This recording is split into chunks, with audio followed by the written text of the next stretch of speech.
Hello and welcome. Just wanted to introduce the lovely Bart K. Bart K, who is our 50K and so far zooming well above achiever, who is based here in New Zealand. As most of you know, Bart K works differently from a lot of the rest of you. He works using online platforms, YouTube, and really does some fantastic stuff within that social media space. I asked Bart if he would share with us. Now, we all know that Bart is amazing at what he does, and to have the confidence and the panache to go out and talk for an hour on a subject on a regular basis on YouTube perhaps isn't everybody. But Bart started somewhere. And what I really wanted to do today was to find out where Bart started, and really understand what steps Bart took in his journey to being the social media hero that he is, that perhaps we could follow just so that we can lift our profiles and get some more traction. So welcome, Bart. Thank you. My pleasure, Wendy. Thank you very much for asking me. And I just hope I can drop some seeds that will be useful. Fantastic. So I think sort of starting really from the beginning, I want you to think back, which probably feels like ages ago, but right at the beginning, before you'd started on YouTube, before you'd really sort of built a channel, what sort of things did you do with social media? Where was social media in your day-to-day? Yeah, I think like many people, social media for me was a recreation. It was a probably unhealthy obsession. And it's much more healthy now because I spend about twice or three times as much time on social media as I ever did, but that's for another day. It was for posting pictures of what I was doing, where I was going, making comments on politics, or whatever. It was not something that I even thought about as a way that I could leverage it to earn an income in any sort of a way. My background is in academia. I was a lecturer, senior lecturer, and eventually professor in health sciences, loosely, starting out in the physiology of rest and exercise. From there, I went into human nutrition. And beyond that, I got into cardiovascular pathophysiology, which is heart disease, how that happens, etc. And so my background was in standing up in front of groups of eyeballs for an hour at a time and going blah, blah, blah, blah, blah, blah, finished. So that came naturally. But the idea that you could make money by being on social media, I had to be told. A friend of mine had to say to me, this YouTube thing, you can actually make a living out of this if you do the right things in the right way. And I was like, how on earth could you make them, I thought YouTube was a thing that people did as a hobby. I didn't understand that there were people making serious money out of it. So I had to have that explained to me, how it works, the microcosm of it, I guess, the financial side of how that works, how you get paid to be a YouTuber, etc. And I started doing that when I left academia because I needed something to do. And I thought, well, if I could get some pin money, that'd be good. And it was a year or two after that I decided to become active in the cereal business. I'd known about it for a while. I was a customer for a number of years, actually. And then I thought, well, why wouldn't I use this? Because by that stage, I'd built a bit of an audience on YouTube. I think it was like 10,000 subscribers or something. And I thought, well, if I could get this message in front of 10,000 people by making one video, as opposed to having 10,000 discussions with people in the real world, that's got to be more efficient. And I never looked back. But really, the moment I mentioned the cereal business, what it was, that you could get the stuff, that's when my cereal business just immediately took off at that point. Fantastic. Fantastic. So if you think back again, before you took that step into YouTube, what platforms were you on? what social media did you kind of interact with? Yeah, I have Facebook. Facebook. Yeah.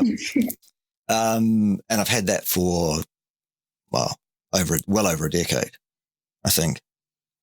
And I had a YouTube channel, but I was a YouTube voyeur, if you like. I wasn't making videos. I didn't understand that you could make money by doing that. As I said, people were doing that for a hobby, I thought. So I was watching videos on YouTube, but okay, that was it. Yeah, so just those two at that time. Just those two. Okay, so with your Facebook pages now, how important is it that represents who you are and what you do? Do you do anything particular with your Facebook now or before to really kind of make it a destination rather than just what did I have for tea? Yeah. Okay, so I have two Facebook profiles, if you like. One is the everyday me, as it were, the what I had for tea, the where I've been going, the what I've been doing, that kind of stuff. And the other one is a professional business front for, as it turns out, over there, the Health Science Channel. Sorry, microphone. The Health Science Channel. And people leave me messages there looking for consultancy services or asking me questions about Cerule and whatever else. And I handle that stuff over there. And there's nothing on there about what I'm doing in my Braindex life or my private life, for want of a better term.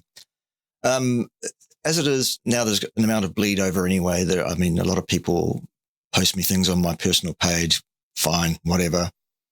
And often if I'm posting to the IBO group on Facebook or something like that, I'll use my personal page rather than the professional page. Just a laziness thing.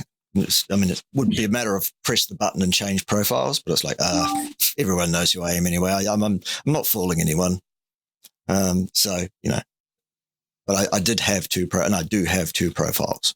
So that's a good idea to start out with, to separate out who you want to present the Cerule IBO from what I had for tea. Yeah. Sure. Yeah. Yeah. Perfect. So if you've got a second Facebook identity as such, which is a really good idea, how would you get people to join you? How do you make it so that people can find you? Well, there are several ways. Obviously, I mention all my other social media links. I now have Facebook, I have Instagram, I have 3 or 4 Twitter accounts, one of which is me and one of which belongs to a small stuffed yellow teddy bear, for example. So there's kind of some safety in that. So he can say whatever he wants, and he does. And obviously you have cross-pollination by saying, oh, and by the way, I have a Facebook page. If you're interested, here it is, sort of thing. That's right. That's one way. Another way is to do the right things by the algorithms that these various platforms run. They will either promote, treat you neutrally, or actually actively demote your visibility, findability, on the basis of how they feel about how you're behaving online. The messages that you're saying, the way that you're saying them, the kind of things that you're reposting, all of that kind of stuff. Another reason to have separated profiles out, if you at all like to post anything remotely subversive or, any of that kind of stuff. That way, if there's no linkage, then that penalty for posting that off-color meme on your personal channel doesn't hit your professional channel. So long as your professional channel is set up on a completely separate email account and there's no linkage between them. So that's another trick for young players. Yeah, really, really good information. So completely separate account, and I suppose play friends with Facebook. Is that kind of what you're thinking? Yeah, play nice. So like on my personal channel, I have opinions on things like politics and earth science and whatever else. And that's fine. I can have those opinions. But on my professional channel, I don't have any opinions on anything except the professional area of expertise that I have and the fine cereal products, for example. Yeah, brilliant. So that's a really good way. And I gather there's obviously settings like public and private and all of those things, making sure that you're really visible on that page is a key part. Yep. Do you use a Facebook page or a whole new profile, Bart? What would you recommend? I personally have set up it's an aspect of the Facebook service, and it's called, I think it's called Meta or something. I can't remember now. It's a business page. When you sign up, you can do it through the Facebook standard page. You say, set up a new profile. Don't do that from your own account though. Get a new email account, as I said, sign into Facebook with the new email account completely separate from your other one, and say, I want to set up a business profile. This profile is for a business, for example. And then you'd put your image, whatever you want up there, and you'd fill that out in the standard way. It will ask you a few questions about the business, et cetera. What is the area of interest of the business, et cetera. So you just fill that stuff out and away you go. And from there, I think it's called Meta. Sounds right. I think that's the new name for Facebook behind the scenes. Yeah, that sounds about right. Yeah. So that's the business front page. Okay. And how often do you post or do anything on that to keep it alive and kicking, if you like? One should post twice, 3 times a week is the best answer to give you. What I do is quite different from that because, number one, I already have a captive audience that I don't need to continually drive in that way, perhaps. Number two, I'm spending probably 60 hours a week on social media in total, or on social media related activities. Like, a lot of people think that when you post a video on YouTube, that video somehow miraculously appeared from the ether. No, I had to conceive of it, script it, rehearse it, plan it, record it, re-record bits of it probably, edit it, the whole shooting box. And it's a one-man band. That small yellow teddy bear that's supposed to be my assistant, he's as useless as a chocolate teapot. He honestly is. So love him. So you did mention Richard's brilliance. We've got our separate business page. It's set up cleanly. We post 2 or 3 times a week. Do you use that page to, in terms, follow other people, or do you try and associate your page to get coverage? Is there any sort of top tips you've got there? Yes, I find it's very helpful anytime anybody follows your page that you follow that person back. It makes a linkage in both directions. The reason for that is because if a person is following your page and you are following their page, that somehow seems to activate the algorithm in such a way as to push your page out to the contacts of the people that you are contacted with in a bilateral manner, more so than if they're following you and you're just letting them. Somehow that it's that 2-way following linkage that seems to really spark that algorithm off, and your page will start being suggested to others who know the people that follow you that you don't know.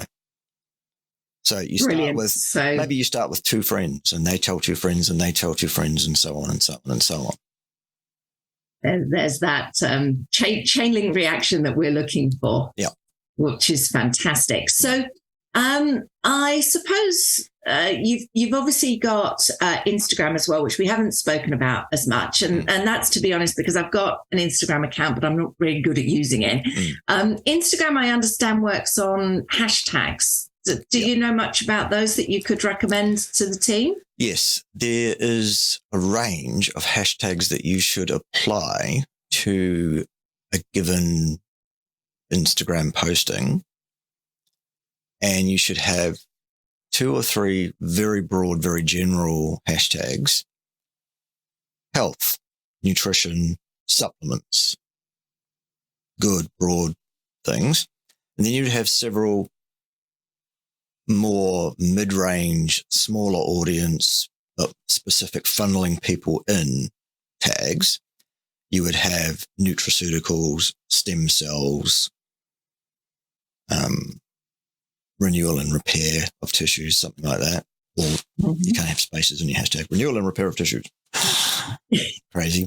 And then you'd have something very, very specific, like, you won't believe what happened, or unbelievable testimony, or something like that. And then what happens is the algorithm picks out a large potential audience under the general hashtags, and then it filters people and it funnels people in, basically, is what I'm saying to you. And you end up with more people being basically fed there, so long as you're on the right side of the algorithm. And you haven't said anything subversive or naughty. Which does come to one of my others, and we'll go back to Insta. Obviously, there's what you can and what you can't say, and there's what you post and what you don't post. Yeah. But obviously, your channel has grown and grown, and you have adopted the way of using characters and obviously some way out there speech. Some people might not understand why and what that's for. Yeah. It would be great to share with the team. Obviously, it's very unique to yourself, but it would be great to also share the why. Sure. Why does Bart have so many forms?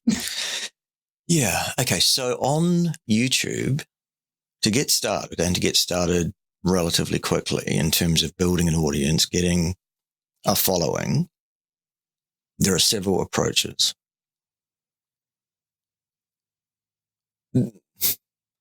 Slowly, surely, professionally, all collar and tie, no naughty words, no crazy characters, just the science. It can work if you're attractive enough. And I don't mean physically attractive necessarily. I mean, if the way you're doing things attracts people well enough that you get some kind of momentum that the algorithm picks up, and it says, okay, this person's got some momentum. Let's feed their channel as a suggestion out to, let's say, 1,000 people, and see how many of those people click on it and interact with it in any significant way. If that's worth it to us, we'll give them 10,000 and see what happens. And if that's good, we'll give them 100,000. So your channel will start sort of fairly flatline, and it will take a long time. And then suddenly something will happen and you'll start, and it's like one of those exponential, and it just takes off. That is, if you have patience, that's a great way of doing things.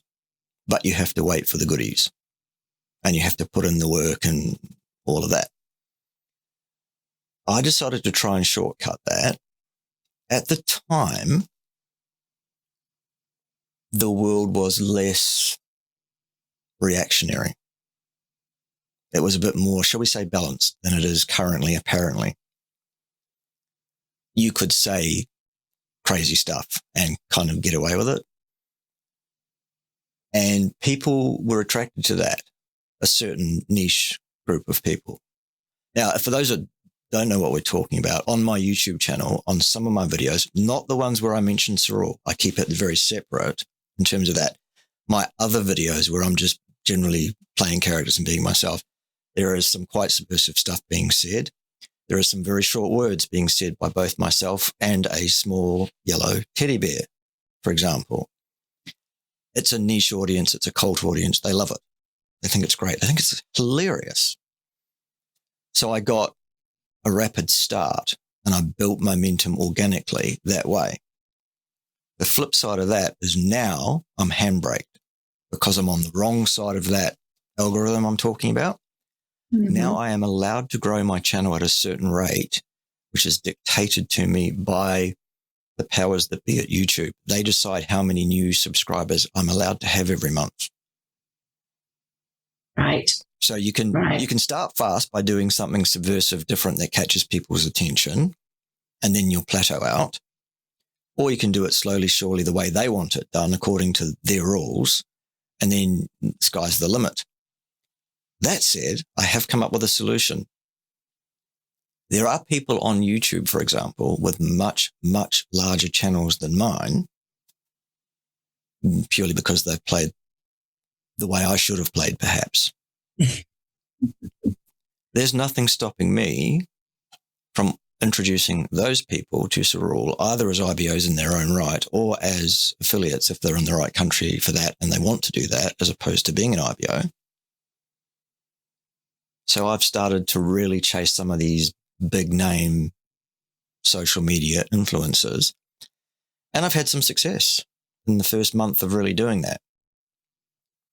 So that's kind of my get out of jail free card, if you like. Yes, if you can't build an audience, share an audience. That sounds awesome. Sounds awesome. I suppose the final thing that I've got, and the final thing that comes to mind, something I've done a little bit of myself. And I actually watched a little video of yourself this morning in your shed. It was very interesting. But it's about Facebook Live. So, one end of the spectrum, we've got YouTube and what you do as a full-time business, effectively, with your Cerule business. Yeah. And then kind of way down the scale at the other end, sort of starting place, you have something which is called Facebook Live. Yeah.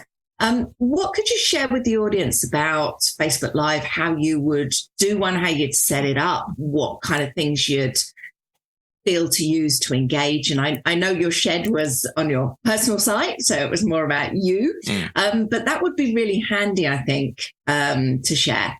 Yeah, absolutely. So for those who don't know, Facebook Live is a service that's run by Facebook, obviously, where you can go live on your Facebook channel and live broadcast, basically. I mean, I've spent tens of thousands of dollars on this studio that I'm sitting in now and that I record videos in, etc., with cameras and audio equipment and software and backup systems and the best computer system to run it all and all of that sort of stuff. The beauty with Facebook Live is all you need is a halfway decent smartphone, because they have quite decent microphones, very good cameras. And all you really need to think about is decent lighting if you're indoors so that people can see your lovely face, and having the light at the right angle and not having the light behind you, basic things like that, having the light onto you.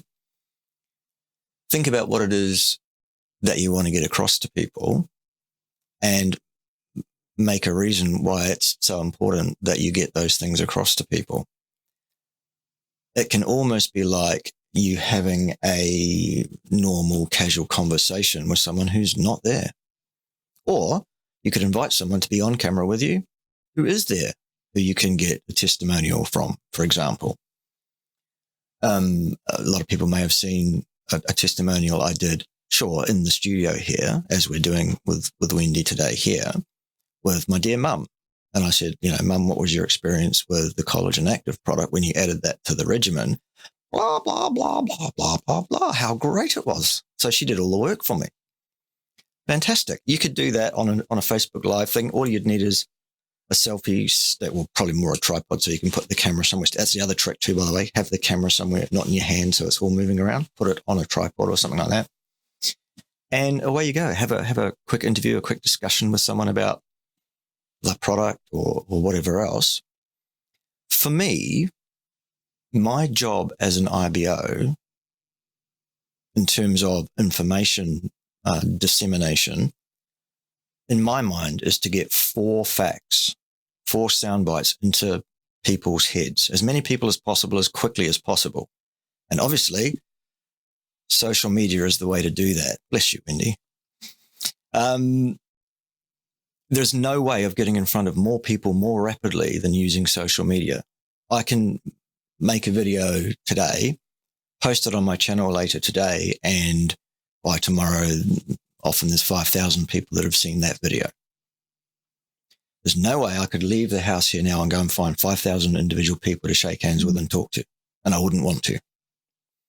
That's the power of it. But here are the 4 things. Number 1, did you know that you have a population of stem cells in your bone marrow that contain your DNA, but they're blank cells?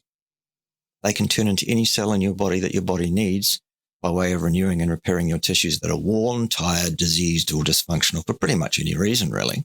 Isn't that fantastic? Fact 2, there is a supplement available for your purchasing pleasure right now that vastly increases the circulating stem cells in your blood. Isn't that amazing? Fact number 3, here is where you get it. Give them your URL. XYZ, whatever it is, .sorul.com. Send people to that page. Don't send them to your product page. Send them to the main sorul.com page with your URL on the front of it. Because that channel often sells people up from buying product to becoming IBOs just by them. Oh, let's look at this information. Oh, I think I'll do that. Mm-hmm. Interesting. Yeah. Fact 4. If earning money is of more interest to you than spending it, we have a program for that too. All you need to do is let me know that you're interested in that, and I'll tell you all about it. Maybe I will if you qualify. Just play a bit. Have a bit of fun with it. That's my job. Those are the 4 sound bites that I need people to understand as rapidly as possible. Now, my channel is about nutrition, health, fitness, wellness, all of that kind of stuff on YouTube, because that's my professional experience as an academic in the field for 25 years previously. People say to me, but I couldn't do that because I don't have that background. And I say, well, you could if you wanted to. There's no rule against it. But it doesn't really matter. Maybe you have an interest in model chuffy trains or something. Make your channel about that. There's an audience for that. There are people that love that kind of stuff. Most of them are probably pretty unhealthy, by the way. Here's a hint for you. So you make your channel about trains and the making of model trains and all of that. And you go, look, here's the project I'm working on. Look at this train track I've built. It's fantastic. And look at that bright red Thomas the Tank Engine or whatever you've got going on there. Now, a quick word from our sponsors. Did you know that your bone marrow, blah, blah, blah, fact 1, 2, 3, and 4. Right, back to the video about trains. Easy as that. Doesn't matter. Brilliant. Brilliant. Really good stuff, Bart. Fantastic to hear. Would you have any final words for our lovely IBO team? Don't do social media, bit pulled away from it, not really into it, couldn't dream of doing what you do. Yeah. Any words that you feel that would set people on the good track? A couple of things I would say to people. Number 1, before I was doing what I'm doing with social media, I couldn't dream of doing what I am doing with social media. You got to start somewhere. Listen, if you know a way that you can get in front of thousands of people at once using the same effort that you've leveraged thousands of times over because thousands of people are watching your videos, if you know another way of getting that information out to people, please let me know about it.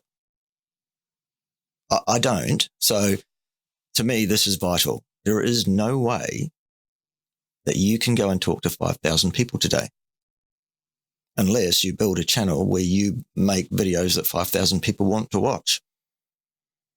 Okay, so you basically you need to get over it, is what I'm saying, in terms of getting involved in this. This is vital. If you want to grow your business quickly, if you're sick of seeing my name at the top of the recruiters list, then, I mean, you can do something about that. That'd be great. I've got no problem with that.